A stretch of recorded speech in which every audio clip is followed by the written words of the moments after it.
Masih semangat ibu-ibu? Masih. Alhamdulillah.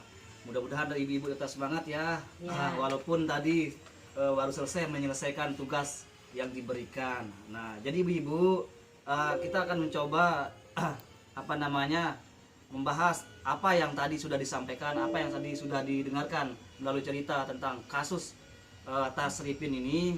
Kira-kira apa yang menjadi tanggung jawab Tasripin terhadap adik-adiknya?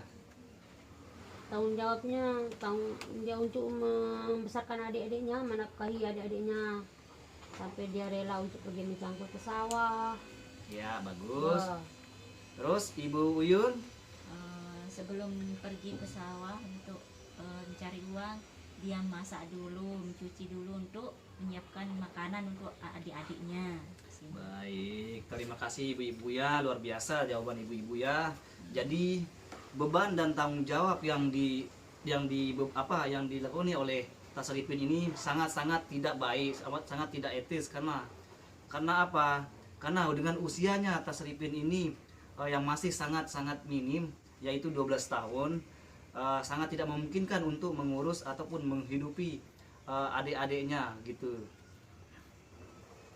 Terus apakah yang dilakukan tersebut kira-kira menurut ibu-ibu ini layak tidak untuk dilakukan oleh seorang anak yang usianya masih sangat-sangat minim, masih masih dalam proses tahap bermain. Kira-kira bagaimana ibu? Apa tanggapan ibu-ibu? Coba dipaparkan. Sangat tidak wajar Pak, karena di sini dia seolah-olah dipaksa untuk bekerja. Ya, terus Tapi di sana dicerita Pak mau tidak mau karena orangnya sudah tidak ada di sana, orang tuanya sudah pergi untuk merantau. oh Mau tidak iya, mau ya Tasripin baik. harus menghidupi adik-adiknya Pak. Ya, bagus, Bah. Jadi dengan keadaannya Tarfiin ini bisa dikatakan bahwa kebebasan untuk menjadi mengenyam pendidikan untuk mengikuti masa-masa kekanak-kanaan itu sangat-sangat tidak dirasakan oleh Tasripin. Terus dan apa yang seharusnya dilakukan oleh seorang ayah kerabat terhadap Tasripin dan adik-adiknya? Sebagai orang tua, apa yang seharusnya dilakukan oleh seorang ayah terhadap Memenuhi anak-anaknya? kebutuhan anak-anaknya sebenar, karena Tasripin itu kan dia untuk sekolah, belum sekolah, dia suka putus sekolah Tasripin itu Pak. Iya. Kira-kira seandainya ada di tempat kita ada kejadian seperti apa yang dialami oleh Tasripin ini, kira-kira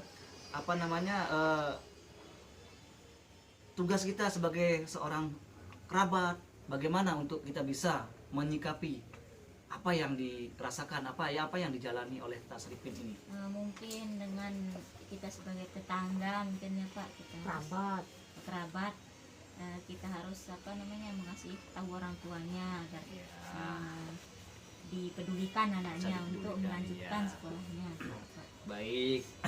Jadi secara tidak langsung kita juga sebagai kerabat, tetangga itunya mempunyai juga artinya ikut merasa iba supaya kita bisa berpikir bahwa seandainya posisi Tasripin itu ada sama kita, tentu hal yang sama yang akan kita rasakan. Jadi